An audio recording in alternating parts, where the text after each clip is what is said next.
course, you recognize the man in front of you. If you're joining us on YouTube and if on radio, you're missing out. Kalen DeBoer, the head coach for the Alabama Crimson Tide. How are you, Coach? I'm good. Thanks for having me on, Jim. It was always good to see you. That's been Man, it is awesome. 5 years now, probably. We've been going 4 or 5.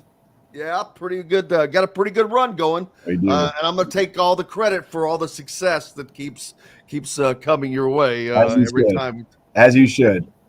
I'm just kidding. I was just thinking. I looked up. What a meteoric rise from Sioux Falls to Alabama. It's only been 15 years between being at Sioux Falls, if I'm correct, and right now. Is that right?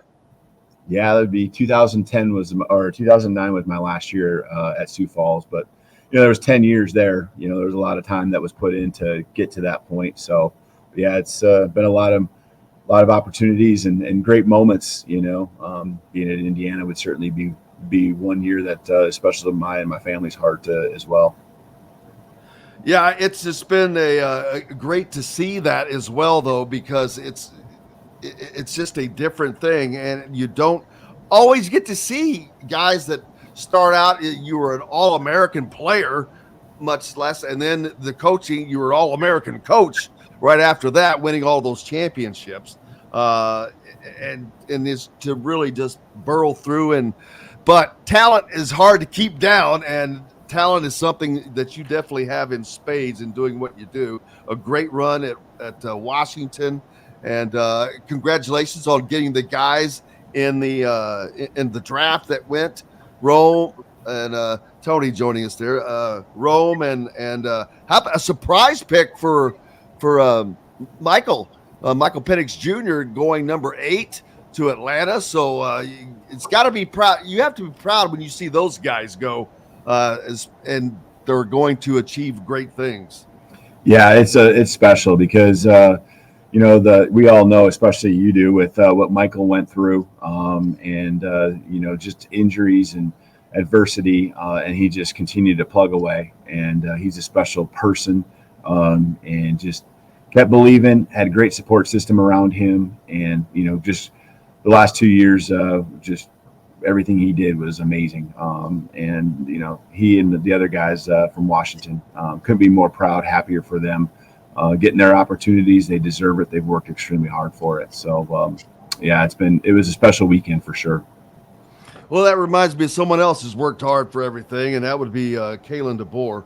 And so first of all, congratulations again.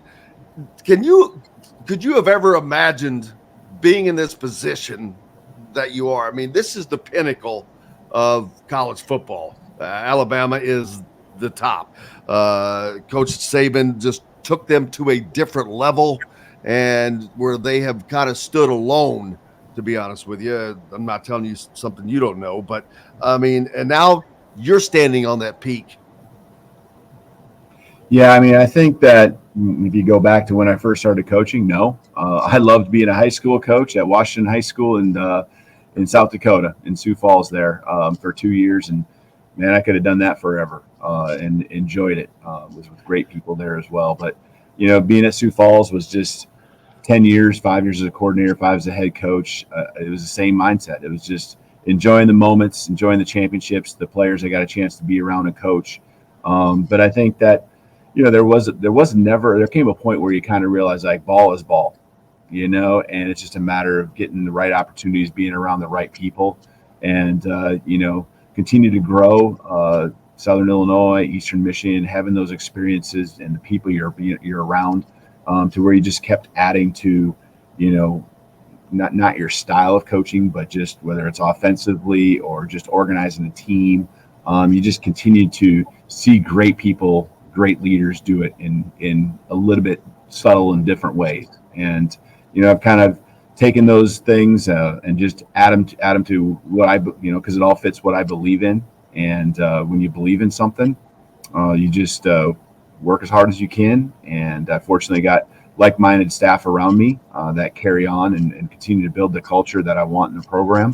And, here you are, just one day at a time, staying the course and keeping the faith, as my coach that I played for back in the late 90s, mid 90s would have said, with Bob Young there at the University of Sioux Falls. And that goes for your staff as well, as we've noticed that there are some familiar faces that are on the Alabama staff that were with you at Indiana.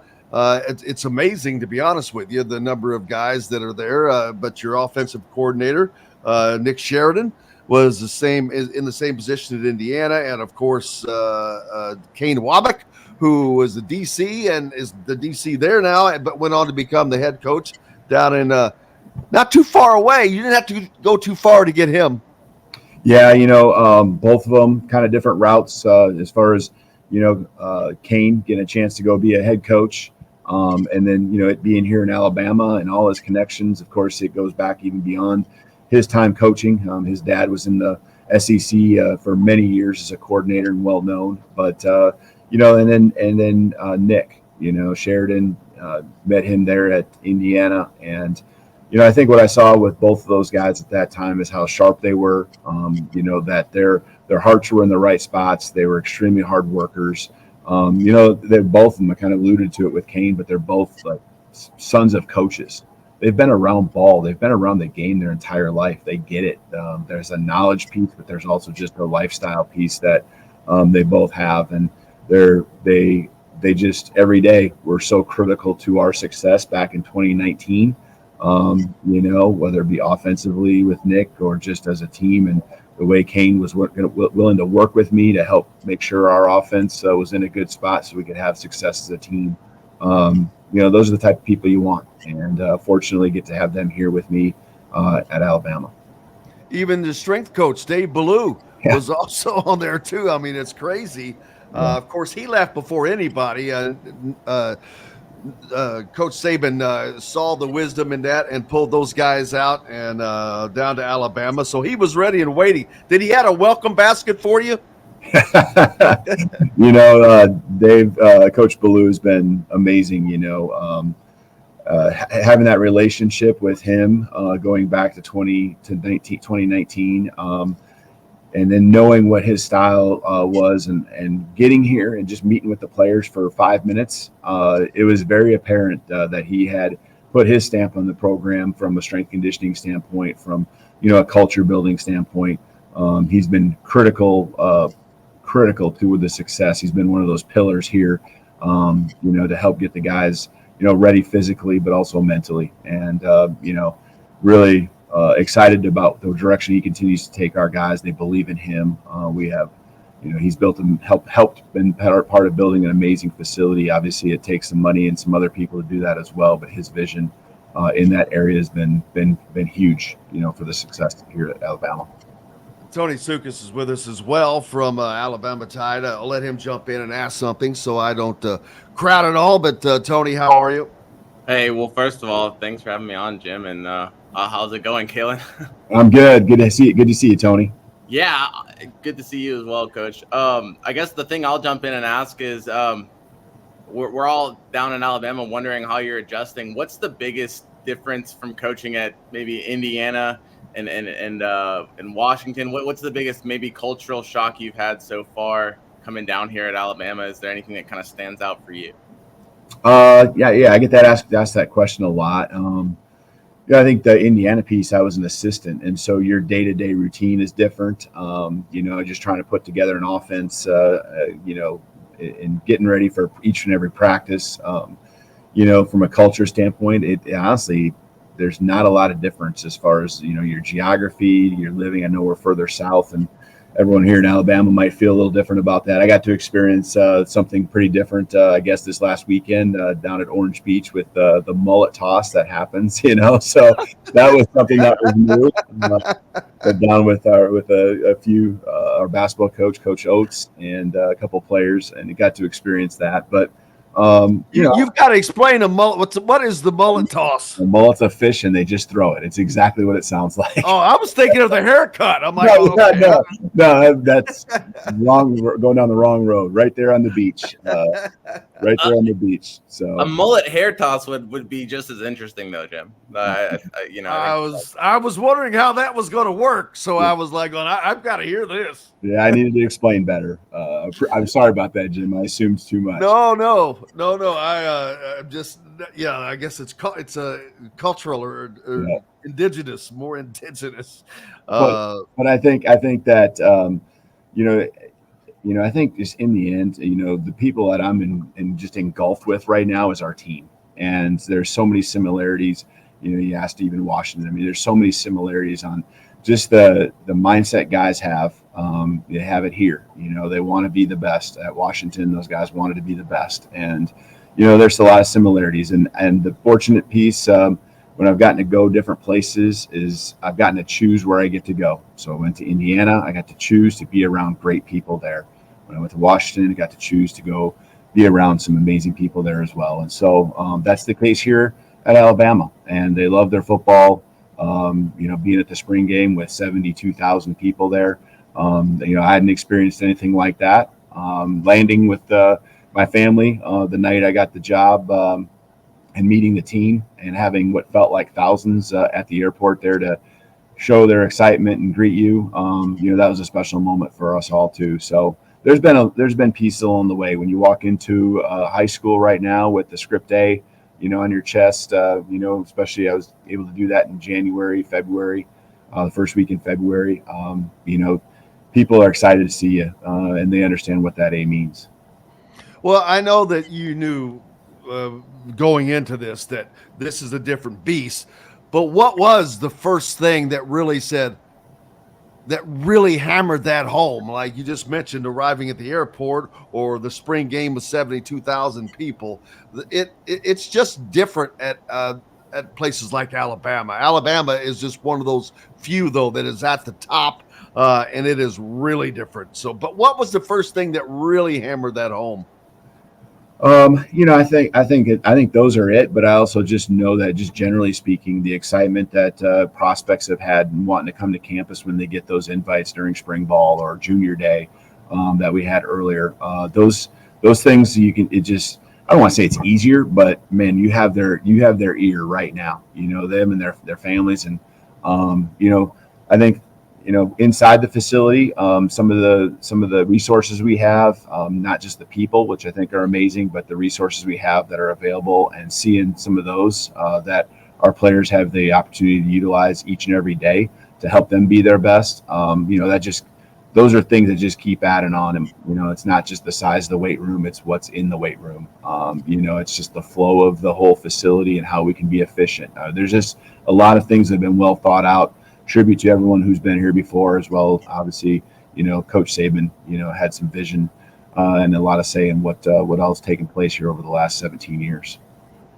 I will say, that Alabama A might help you in recruiting. So do 10 draft picks. You matched Alabama with 10 draft picks this year. It's not often that Alabama gets matched by a Washington team. But how much does that success in the draft kind of help you on the recruiting trail? And is that something that you're kind of preaching to kids in terms of the development that they're going to see in this program?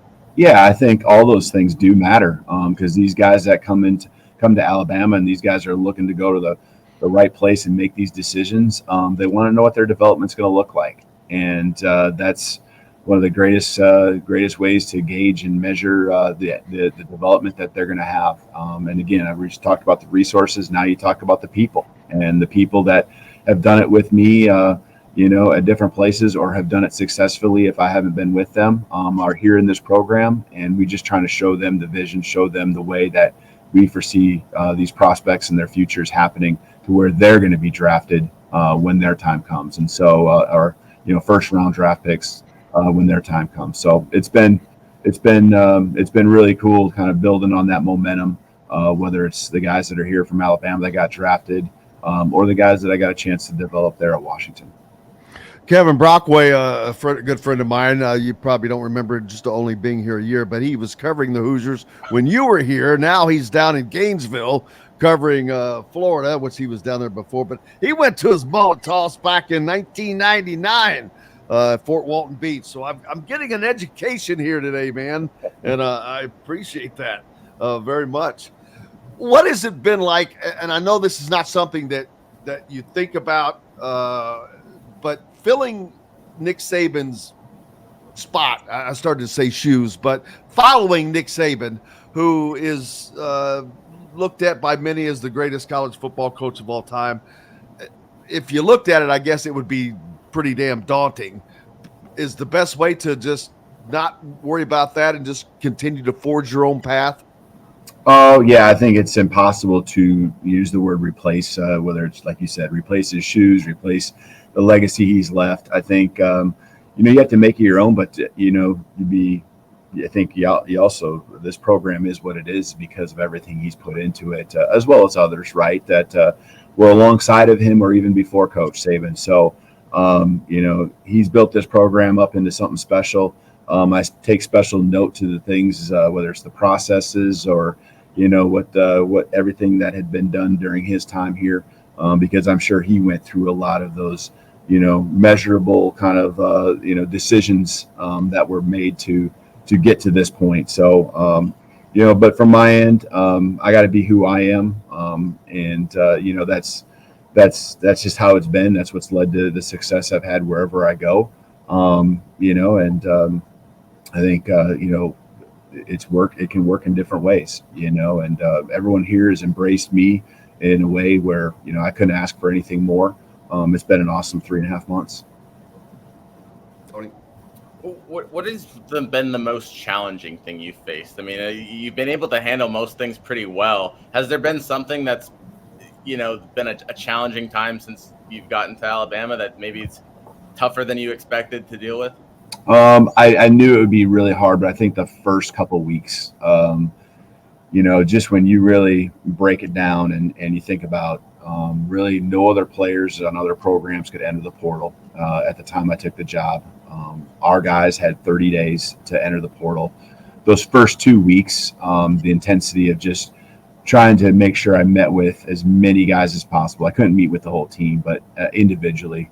But communicating with them, communicating as a team with them, communicating with individual position groups, them individually on their own.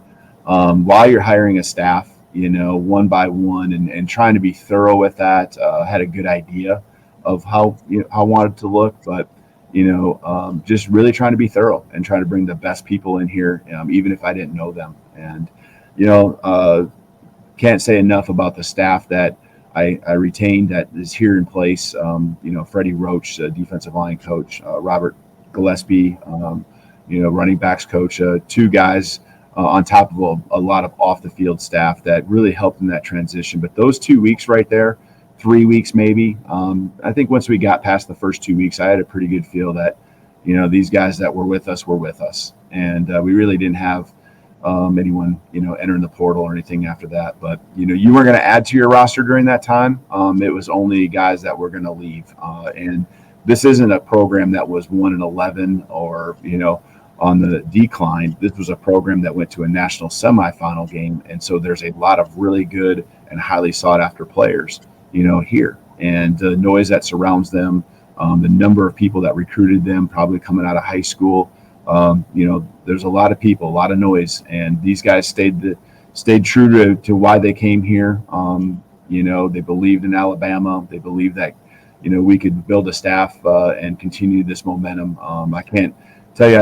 I think that's really brought us together. I think it's brought us closer. I know it's brought these players closer because there's a respect and appreciation they have for each other that exists because they all, blocked the noise out and decided to stay here at Alabama. There's obviously more time to add, but you did talk about that. I know you can't talk about anybody in particular, but how do you feel, coming out of the transfer portal ended, yesterday? Just how do you feel kind of coming out, and where do you feel with your roster right now? How things stand pretty close to the end of, the transfer transaction period kind of thing. Yeah, I think as far as, we just had a couple spots that we could fill. And we know we needed to upgrade just a couple areas, roster wise, and build some depth on top of just also some guys that could step out on the football field and be starters for us. And so I think that's continued to evolve, and I think we're we're heading in the right direction. But there was just only a couple spots that we had to work with, and so we've had a couple situations, but I think in the end it's going to work out to where we're better off with what we have in the program with the talent level. And I'm excited about these guys again that made that second now commitment to stay here and build on what we did this spring. Without giving away too much, how many spots do you think you kind of have?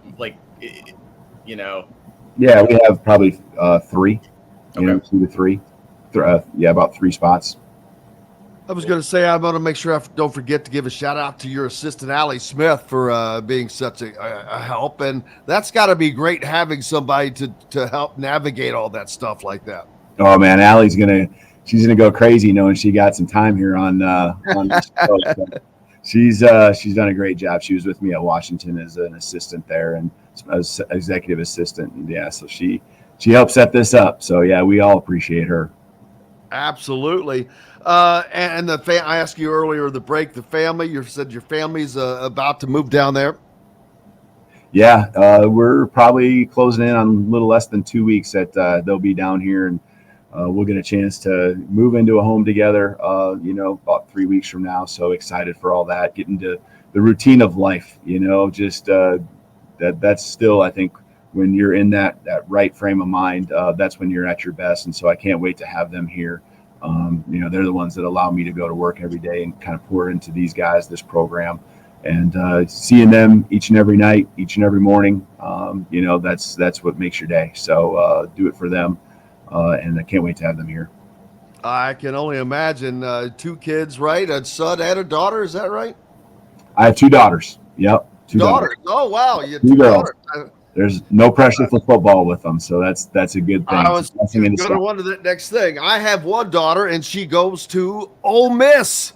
As a matter of fact, she's a junior there, and she's there. You guys are not on the schedule. Do you all play next year? Do we want to? We got a tough enough schedule right now. So I think we're good with what we got. We don't need to add any more teams. I can imagine. When it comes to the portal, are there things that you'd like to see changed with it, with how it's in its current stance? Yeah. I mean, I think the hard part is once you make one move and you adjust something, it leads to, there's unintended consequences. And that's the hard part. I know that, we talk about as coaches around the country, and just you're trying to make it better. But there's always little loopholes and things and new things that pop up when you make one move. And so I feel like there's a unified effort to try to make it the best it can be. And we just got to keep trying to go down that road, making small changes here and there, tweaking things, seeing how it goes. We got a lot of smart people that know that make decisions, but again, there's a lot of other, like I said, unintended consequences that happen when you make drastic changes. So, moving a signing date up to earlier in December, I think is a great move if we get that, or get to that point, which, could be a possibility. I get nervous, real nervous moving it up into, the summertime. I just think that, again, there's going to be a lot of things that pop up that we don't want or aren't ready for. And so got to be careful when it comes to those type of big moves because everything just gets moved up when you move dates around like that. What has been the most difficult adjustment for you in making this move? The bit difficult adjustment. That's a good question, Jim. I think you just know it's going to be part of it. You're starting over from scratch. You're building all your processes with your coaches, with your off the field staff, because it's a new group of people. When you're at a place and it's flowing and you're in a rhythm, just how your recruiting staff and that process works there, or how it looks to even just developing and put together practice plans for spring ball. Just everything starts over. The communication, when staff meetings are, you set that and it's easy, but there's a lot of people involved. When we sit around in the room for a staff meeting, you really realize how many great people, but how many people need to always be informed on what's happening. And the efficiencies, I think that's the key, is can you get those efficiencies in place? So that's to me, it's not, I mean, it's difficult, I think, but I've been through it enough to know how to get it going. And I think our staff has done an amazing job because in the end, that organization trickles down to how the players feel, and they feel about the plan, and they feel about just the execution of things. And I think our guys feel really good about the organization we have in place, what the calendar looks like, how we do things. So I think that's a lot of it, is just getting your processes in place. Tony, you may have to help me out with this one, but will Kalen become the first coach to go to back-to-back college football playoffs? It's going to be easier since it's 12, but I'm thinking even further than that, with two different teams in back-to-back seasons. I believe so, right? I mean, maybe Kalen, you would. It's 8:20 here, so yeah. I have to get my brain wired and thinking about going back through that. But I can't, off the top, I can't think of another coach that's done that. So no pressure or anything, Kalen. But we're right. Thanks, Jim. The playoff. Yeah, no, I'm not aware. I would have no idea on that, but that's the goal, right? That's what we're working for every single day. Tony, go ahead. Is there, a chip on some of these players' shoulders where I think, I think there's just a general assumption that things were going to crumble with the change and the transition. At one point, it seemed like the sky was falling. You mentioned those 2 weeks, that 2 week period. Just the players that stayed, what is the mindset like, and how much, I don't know, fire is in their bellies for, trying to prove some of the doubters wrong? I would definitely say that there's something that they have. Number one, just, building on and coming up short last year, from the goals that they had to win a national championship.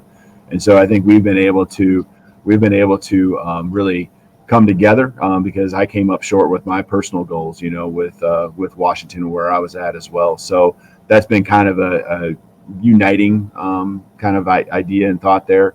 But I also do exactly what you say, believe that, that it's not to slight the staff that was here before, because they were amazing, and Coach Saban obviously did a great job. But I think in the end, the guys know that they're the ones that make the plays. They're the ones that get it done on the football field on Saturdays, and they want to prove that they can go do that again. So. I believe that, I know that they're the ones that, and that's why we always talk about our culture and just what we want our team to look like and how important it is to be player led. Their investment, their ownership is what's going to lead to the success, and how well they execute and what that looks like on Saturdays and the level that they're playing at. So I think they, call it a chip on their shoulder, call whatever you want. I think that they do want to prove, that they have what it takes, that they can take it to the next level, I think we've built a great relationship as a coaching staff along with these guys, and wanting to do it together, I think, is something that they're excited about as well. When I've had conversations with people about the move, and people say, well, that's a big thing, shoes to fill and this, that. I'm like, you know what? And which in my opinion doesn't mean a lot, but I always say that if you are around Kalen DeBoer for even as little as I get to know you, that's all it takes. It's just a different, you're not hung up on things. You don't have this giant ego, and your ability to reach people is you're just the everyday guy that happens to have this psycho great football mind. And I'm like, he's going to do fine at Alabama. And I think that they could not have picked a better candidate, in my opinion, like I said, because you have handled every step of the way with ease, it seems like. And I know it's not easy, but you make it seem that way. And a big part of that is just because of your personality and who you are. And that's probably the North or the South Dakota upbringing. Well, I came on your show to get my weekly pump up talk, Jim. So I appreciate you doing that for me. So No, I appreciate all that. And, I think you just really try to make the main things the main things. And each and every day you come to work and you just roll up your sleeves and you continue to build the relationships. You continue to evaluate, find the prospects out there that can add to your program, get to know them, get to know their parents, build our team. I mean, there's just all those things. And you understand what the makeup of a championship program looks like. And that's, what you're working for every day. That it's the people around you, them understanding their roles and you being clear, setting the right expectations. So there's a lot that goes into it, but I think when you keep the main thing, that's a huge starting point and gets you off to a good start. So, kind of alluding to what you said, I mean, I always feel like things are never as bad as they seem and never as good as they seem. And so, that's what keeps you steady. That's what keeps you going. And that's the way you always got to respond to whatever comes your way. Tony, last word. Yeah, just Kalen, one of the things that I noticed, since you came in here is just like a lot of the people that you brought on your staff that are behind the scenes. And I was going to ask if there's anybody that we should know about that's really kind of helped with your, transition. We see all the on-staff assistants and we've obviously seen what you've been able to do, but who has kind of been that kind of maybe guy in the shadows, or maybe there's a few of them you want to highlight, who's kind of been that for you over at Alabama? Yeah, we talked about Dave Ballou. I think about the pillars in our program and Dave Ballou and our coordinators. I know Courtney Morgan has gotten, a lot of attention as our GM and just leads the recruiting. And he was with me at Washington. He was at Michigan for a year, which was his alma mater. And then he was at Fresno State with me in 2020. And he does an amazing job. But, some of the people that just keep the train moving, you talked about Allie Smith, my executive assistant, and how, the efficient that can be. I think about another Allie Vandenberg is our nutritionist, and she was with me at Fresno State. And, she's just a diamond in the rough. I mean, just a gem in every way, as far as how she goes about her business as a dietitian. And our guys have just, I think, seen the effort she puts in, and she works right there alongside Dave Ballou and the way they're changing, these guys and their bodies through nutrition and the strength program. It's awesome to see. But I think it takes everyone. It takes your QCs. Mitch Dolan is our analyst. That came with me from Washington, and he's been at Fresno. He's been at Washington. He worked with the quarterbacks. Worked with Ryan Grubb closely there. Just that flow, that transition. On defense, the equivalent of the senior analyst would be Chuck Morrell, who I've known going back, 30 years. And the guy's brilliant. The guy's got unbelievable mind, amazing person, and did a just unreal job at Washington in the last couple of years there. And he's here with us, and so. Ron McKeefrey, who was my strength coach at Washington and Fresno, and being here, he's my culture guy. He's a kind of a high performance and in charge of just helping me keep everything together. He knows what we want it to look like, and each and every day we're just getting together and talking about the big picture plans across the program, from the pieces on the field to the pieces off the field with player development, and all of that. So I could go on and on and on, and I hate doing this because I'll leave some very important people out, but those are certainly some of the great ones that came with that have helped in the transition to make it as smooth as possible. Hello, everybody. Jim Coyle with Indiana Sports Beat Radio, and thank you for enjoying our content and videos. And make sure you hit that subscribe and notifications toggle so you don't miss out on anything, whether it's Indiana Hoosiers, the Boilers, the Colts, the Pacers, Indiana high school action, whatever is happening in sports. We're trying to bring it all to you, and make sure you don't miss out on a thing. Again, hit the subscribe button for us. Helps us out a ton. We appreciate each and every one of you. Thank you so much.